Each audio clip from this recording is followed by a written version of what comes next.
जो महिला सुबह नहाने के बाद अपनी मांग में सिंदूर भरती है, तुरंत रुक जाइए। एक छोटी सी भूल आपके पति की आयु को कम कर सकती है, आपके घर में दरिद्रता आ सकती है, माता लक्ष्मी आपका घर छोड़कर चली जाएंगी और आपका परिवार बर्बादी के कगार पर पहुंच सकता है।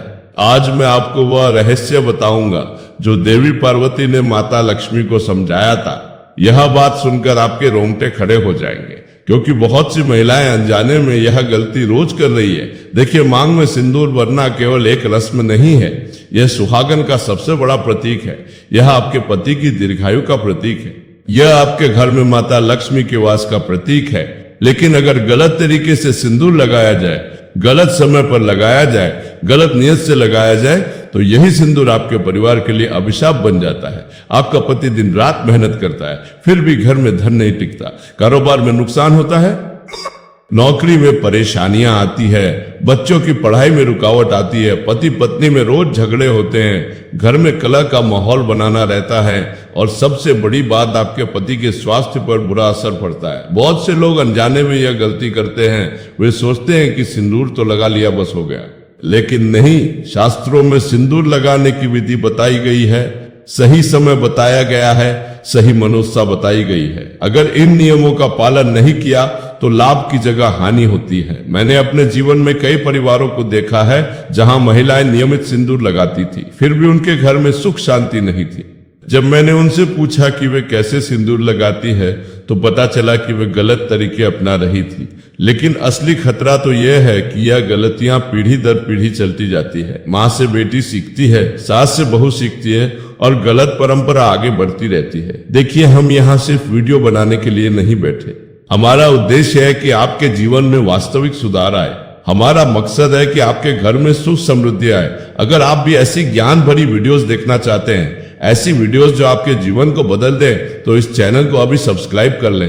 हमें कोई फायदा नहीं होगा, आपका ही भला होगा।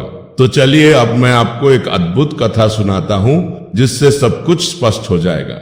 बहुत समय पहले की बात है, कैलाश पर्वत पर भगवान शिव और माता पार्वती विराजमान थे। एक दिन माता लक्ष्मी वहां पधारी।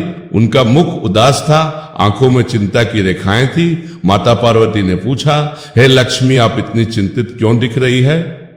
क्या बात है? माता लक्ष्मी ने कहा, देवी, मैं बहुत परेशान हूँ। मैं पृथ्वी पर जाती हूँ तो देखती हूँ कि बहुत सी सुहागन स्त्रियां अपनी मांग में सिंदूर तो भरती है, लेकिन उनके घर में मेरा वास नहीं हो पाता।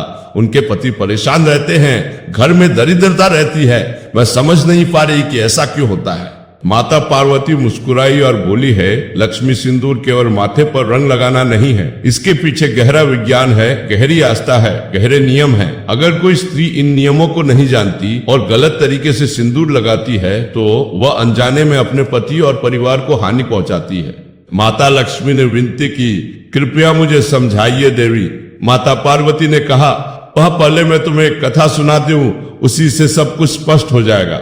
एक गांव में मोहन नाम का एक किसान रहता था। वह बहुत मेहनती था, सुबह से शाम तक खेतों में काम करता। उसकी पत्नी का नाम सरला था। सरला बहुत धार्मिक स्त्री थी।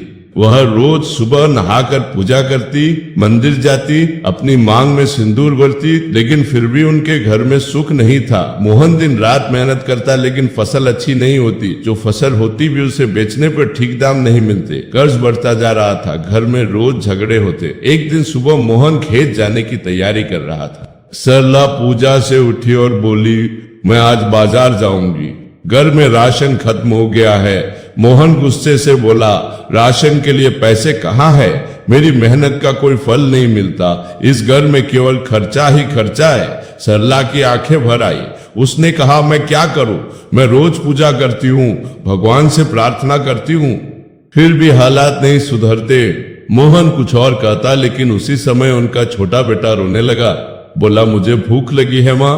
सरला ने उसे गोद में उठा लिया और कहा, बेटा थोड़ी देर रुक जा, मैं अभी कुछ बनाती हूँ। मोहन खेत चला गया। सरला ने बड़ी मुश्किल से घर का काम निपटाया। दोपहर को गांव की कुछ महिलाएं उससे मिलने आई। उनमें से एक बुजुर्ग महिला थी जिसका नाम गौरी देवी था। गौरी देवी गांव की सबसे बुद्धिमान महिला मानी जाती थी। उन्होंने बहुत से घरों में सुख शांति लाई थी। जब वे सरला के घर की स्थिति देखने लगी तो उन्हें कुछ समझ आया। उन्होंने सरला से पूछा, बेटी तुम रोज पूजा करती हो ना? सरला ने कहा, हाँ माताजी, मैं रोज नहाकर पूजा करती हूँ, अपनी मांग में सिंदूर भी भरती हूँ। गौरी देवी ने ध्यान से देखा और फिर पूछा, तुम सिंदूर कैसे लगाती हो, किस समय लगाती हो, कौन सा सिंदूर लगाती हो? सरला थोड़ी हैरान हुई और बोली, माताजी, मैं तो बस सुबह नहाकर जो सिंदूर घर में है वही लगा लेती हूँ, कभी रात को भी अगर कहीं जाना हो तो लगा लेती हूँ। गौरी देवी की आंखें चौड़ी हो गई। उन्होंने कहा, बेटी, यही तो गलती है, तुम अनजाने में वे सब गलतियां कर रही हो जिनसे तुम्हारे घर में माता लक्ष्मी का वास नहीं हो पा रहा, तुम्हारे पति की मेहनत बेकार जा रही है। सरला घबरा गई। उसने हाथ जोड़कर कहा, माताजी, कृपया मुझे समझाइए, मैं क्या गलती कर रही हूँ? मैं तो रोज भगवान से प्रार्थना करती हूँ कि हमारे घर में सुख शांति आए। गौरी देवी ने गहरी सांस ली और कहा, बेटी, सिंदूर लगाना एक पवित्र कर्म है, इसके नियम है, समय है, विधि है। अगर इन्हें नहीं जाना तो सिंदूर का असर उल्टा हो जाता है। तुम रात को सिंदूर लगाती हो, यह बहुत बड़ी गलती है। रात का समय नकारात्मक शक्तियों का समय होता है। रात को सिंदूर लगाने से तुम्हारे पति पर बुरी नजर लगती है, संकट आते हैं। सरला के मुंह से निकला है, भगवान, मुझे तो पता ही नहीं था, और क्या गलतियां मैं कर रही हूँ माताजी। गौरी देवी ने आगे समझाया, बेटी, और भी बहुत कुछ है जो तुम्हें जानना चाहिए, लेकिन पहले मुझे बताओ, तुम कौन सा सिंदूर लगाती हो? सरला ने कहा, माताजी, बाजार से जो रेडीमेड सिंदूर मिलता है वही लगा लेती हूँ, वह आसान होता है। गौरी देवी ने सिर हिलाया और कहा, यह भी गलत है बेटी, रेडीमेड सिंदूर में केमिकल होते हैं, उनमें वह पवित्रता नहीं होती जो असली सिंदूर में होती है। तुम्हें शुद्ध सिंदूर लगाना चाहिए, वही जो हमारे बुजुर्ग इस्तेमाल करते थे। अब मैं चाहता हूं कि आप एक बात समझे, यह सिर्फ एक चैनल नहीं है, यह एक परिवार है जहां हर कोई अपनी समस्याओं का समाधान ढूंढता है, अच्छी बातें सीखता है। अगर आप भी इस परिवार का हिस्सा बनना चाहते हैं, अगर आप भी अपने जीवन में सकारात्मक बदलाव चाहते हैं, तो इस चैनल को सब्सक्राइब करें, घंटी के बटन को भी दबा दें, ताकि जब भी नई वीडियो आए आपको सबसे पहले सूचना मिले। तो चलिए आगे सुनते हैं कि गौरी देवी ने सरला को और क्या समझाया। गौरी देवी ने कहा, बेटी, अब मैं तुम्हें पूरी विधि समझाती हूँ, ध्यान से सुनो और इसे अपने जीवन में उतारो। सबसे पहली बात, कभी भी रात के समय सिंदूर मत लगाना। रात का समय भगवान शिव का समय है, हनुमान जी का समय है, वे ब्रह्मचारी है, रात को सिंदूर लगाना उनका अपमान है। साथ ही रात में नकारात्मक शक्तियां ज्यादा सक्रिय होती है, वे तुम्हारे पति को नुकसान पहुंचा सकती है। अगर तुम्हें शाम को कहीं बाहर जाना भी है तो जितना हो सके सिंदूर लगाने से बचो। दूसरी महत्वपूर्ण बात, मंगलवार के दिन कभी भी नया सिंदूर मत लगाना। मंगलवार हनुमान जी का दिन है, इस दिन सुहागिन स्त्रियों को सिंदूर लगाना वर्जित है। हाँ, अगर पुराना सिंदूर लगा हुआ है तो कोई बात नहीं, लेकिन नया सिंदूर भूलकर भी मत भरना। इस दिन सिंदूर लगाने से पति पत्नी में झगड़े होते हैं, घर में कलह बढ़ती है। मंगल ग्रह का स्वभाव उग्र है, वह वैवाहिक जीवन में विवाद लाता है, इसलिए मंगलवार को सिंदूर से परहेज करना चाहिए। तीसरी और बहुत जरूरी बात, हमेशा शुद्ध होकर सिंदूर लगाओ। पहले अच्छे से नहाओ, साफ कपड़े पहनो, फिर पूजा करो, उसके बाद ही सिंदूर भरो। कभी भी बिना नहाए सिंदूर मत लगाना। कई महिलाएं सुबह जल्दी में होती है, वे सोचती है कि बाद में नहा लूंगी, पहले मांग भर लेती हूँ। यह बहुत बड़ी गलती है। अशुद्ध शरीर से लगाया गया सिंदूर शुभ नहीं होता। साथ ही मासिक धर्म के दौरान भी सिंदूर नहीं लगाना चाहिए, उन दिनों शरीर अशुद्ध माना जाता है, इसलिए परहेज करना चाहिए। चौथी बात, अपना सिंदूर कभी किसी को मत देना और ना ही किसी से सिंदूर लेकर अपनी मांग में लगाना। बहुत सी महिलाएं होती है जो रिश्तेदारों से या सहेलियों से सिंदूर मांग लेती है, यह बहुत खतरनाक है।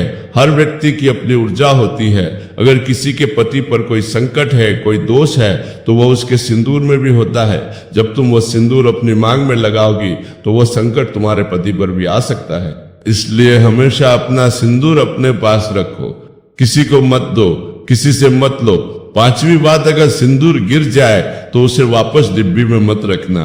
अगर सिंदूर जमीन पर गिर गया है तो उसे किसी पवित्र स्थान पर विसर्जित कर दो, पीपल के पेड़ के नीचे छोड़ दो या फिर बहते पानी में प्रवाहित कर दो, लेकिन उसे वापस इस्तेमाल मत करना। गिरा हुआ सिंदूर अशुभ होता है, उसे लगाने से पति की आयु पर असर पड़ता है, घर में दरिद्रता आती है। इसलिए भूलकर भी गिरा हुआ सिंदूर इस्तेमाल मत करना। छठी बात, सिंदूर हमेशा केसरिया या लाल रंग का ही इस्तेमाल करो, रेडीमेड कलर वाली स्टिक से बचो।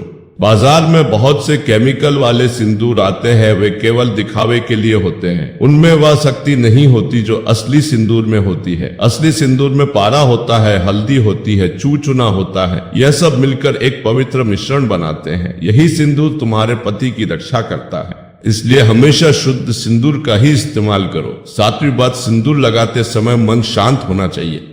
अगर तुम गुस्से में हो, उदास हो या पति से लड़ाई हुई है तो उस समय सिंदूर मत लगाओ। पहले मन को शांत करो, भगवान का नाम लो, फिर प्रेम भाव से सिंदूर भरो। जब तुम सिंदूर लगाते हो तो मन में अपने पति की लंबी उम्र की कामना करो, उनके सुख की प्रार्थना करो, तब वह सिंदूर वास्तव में शक्तिशाली बनता है। नकारात्मक भाव से लगाया गया सिंदूर तुम्हारे पति को नुकसान पहुंचा सकता है। आठवीं बात, मांग पूरी भरो। केवल बीच में एक बिंदी जैसा निशान लगाकर मत छोड़ो। मांग को पूरी तरह से भरना चाहिए। यह तुम्हारी आस्था का प्रतीक है। आधी अधूरी मांग से माता लक्ष्मी नाराज होती है। घर में अन्नपूर्णा का वास नहीं होता। इसलिए जब भी मांग भरो, पूरी भरो, साफ सुथरी भरो। और सिंदूर को बालों में छुपाने की कोशिश भी मत करना, उसे खुले में दिखना चाहिए। यह तुम्हारे सौभाग्य का प्रतीक है। इसे छुपाना मतलब अपने सौभाग्य को छुपाना है। नौवीं बात, सिंदूर लगाने के बाद अपने पति के लिए मन में आशीर्वाद दो। बोलो, हे भगवान, मेरे पति को लंबी आयु दो, उन्हें स्वस्थ रखो, उनके व्यापार में तरक्की दो, हमारे घर में सुख शांति बनाए रखो। यह प्रार्थना बहुत शक्तिशाली होती है। जब स्त्री अपने पति के लिए सच्चे मन से प्रार्थना करती है तो देवी देवता प्रसन्न होते हैं। वे उस घर में सुख समृद्धि भेजते हैं। 10वीं बात, अगर तुम किसी स्मशान जा रही हो, शव यात्रा में जा रही हो या किसी की मृत्यु वाले घर जा रही हो तो नया सिंदूर बिल्कुल मत लगाना। वहां का वातावरण नकारात्मक होता है। वहां प्रेत आत्माएं विचरण करती है। अगर तुम नया सिंदूर लगाकर वहां जाओगी तो वह आत्माएं तुम्हें और तुम्हारे पति को परेशान कर सकती है। इसलिए ऐसी जगहों पर जाने से पहले सावधानी रखो।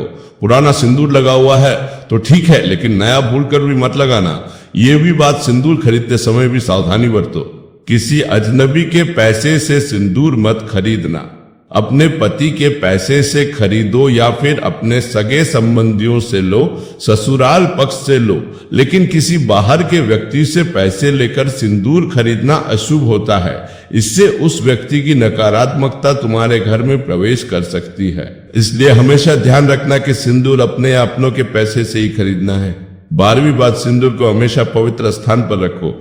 पूजा घर में रखो, साफ सुथरी जगह पर रखो। उसे कभी गंदी जगह पर मत रखना। शौचालय के पास मत रखना, जूते चप्पल के पास मत रखना। सिंदूर एक पवित्र वस्तु है, उसका सम्मान करना चाहिए। जब तुम सिंदूर का सम्मान करोगी तो भगवान तुम्हारा सम्मान करेंगे। गौरी देवी ने सब समझाया तो सरला की आंखें खुल गई। उसे एहसास हुआ कि वह कितनी गलतियां कर रही थी। उसने गौरी देवी के पैर छुए और कहा, माताजी, आपने मेरी आंखें खोल दी। मुझे तो पता ही नहीं था कि इतने नियम हैं। मैं आज से ही इन सब बातों का ध्यान रखूंगी। कृपया मुझे आशीर्वाद दीजिए कि मेरे घर में सुख शांति आए। गौरी देवी ने उसके सिर पर हाथ रखा और कहा, बेटी, भगवान तुम्हारा भला करे। लेकिन एक और बात है जो मैं तुम्हें बताना चाहती हूँ। यह एक चमत्कारी उपाय है। अगर तुमने यह किया तो तुम्हारे घर में धन धान्य की कमी कभी नहीं होगी। सरला उत्सुकता से बोली, क्या है वो उपाय माताजी, कृपया बताइए। गौरी देवी ने आसपास देखा और धीरे से कहा, बेटी, यह उपाय बहुत गुप्त है, इसे किसी को बताना मत। जब तुम सिंदूर भरो तो उसमें चुटकी भर शुद्ध हल्दी मिला लिया करो। हल्दी माता लक्ष्मी को बहुत प्रिय है। जब सिंदूर में हल्दी मिलाकर मांग भरोगी तो माता लक्ष्मी तुम्हारे घर में स्थायी रूप से वास करेंगी। तुम्हारे पति की तरक्की होगी, घर में धन आएगा, सुख शांति बढ़ेगी। सरला ने पूछा, लेकिन माताजी, कैसी हल्दी लेनी है? गौरी देवी ने समझाया, बाजार से शुद्ध हल्दी की गांठ लेकर आना, उसे साफ करके धूप में सुखाना, फिर उसे बारीक पीस लेना।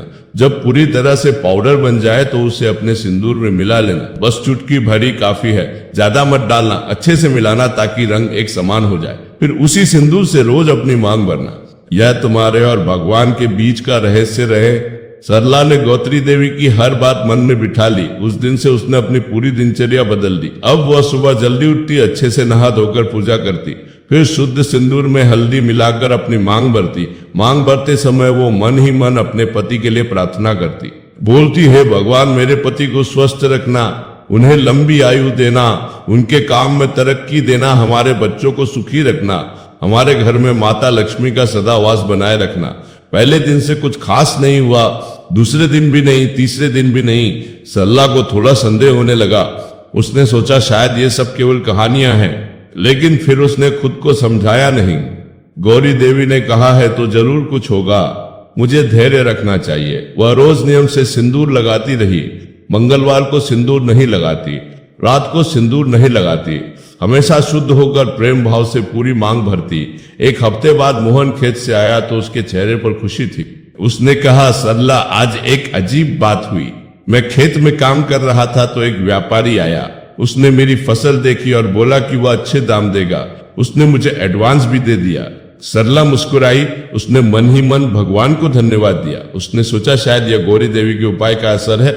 धीरे धीरे बदलाव आने लगे। 2 हफ्ते बाद मोहन को एक और खेत खरीदने का मौका मिला। किसी ने उसे कहा कि पास में एक खेत बिक रहा है, कीमत भी कम है। मोहन ने थोड़ा कर्ज लेकर वह खेत खरीद लिया। उस खेत से पहली ही फसल में अच्छा मुनाफा हुआ। 3 महीने बाद घर की स्थिति सुधरने लगी, कर्ज चुकने लगे, बच्चों के लिए नए कपड़े आए, घर में खुशियां लौटने लगी। मोहन ने एक दिन सरला से कहा, मुझे नहीं पता क्या हो रहा है, लेकिन पिछले कुछ महीनों में सब कुछ बदल गया है। पहले मैं इतनी मेहनत करता था फिर भी कुछ नहीं होता था, अब सब काम बनने लगे हैं। मुझे लगता है भगवान की कृपा हो गई है। सरला ने मुस्कुराते हुए कहा, हाँ भगवान की कृपा है। उसने अपने मन में सोचा यह गौरी देवी के बताए नियमों का असर है, लेकिन उसने मोहन को कुछ नहीं बताया। गौरी देवी ने कहा था कि यह रहस्य किसी को मत बताना। 6 महीने बाद मोहन का व्यापार इतना बढ़ गया कि उसने अपने खेतों के साथ एक छोटा धान का व्यापार भी शुरू कर दिया। गांव के दूसरे किसानों से धान खरीदता और शहर में बेचता। इससे अच्छा मुनाफा होने लगा। 1 साल बाद उनके घर की हालत पूरी तरह बदल चुकी थी। जो कर्ज था वह पूरा चुक गया। घर का जीर्णोद्धार हुआ। बच्चों को अच्छे स्कूल में डाला। सरला के लिए गहने आए। गांव के लोग हैरान थे।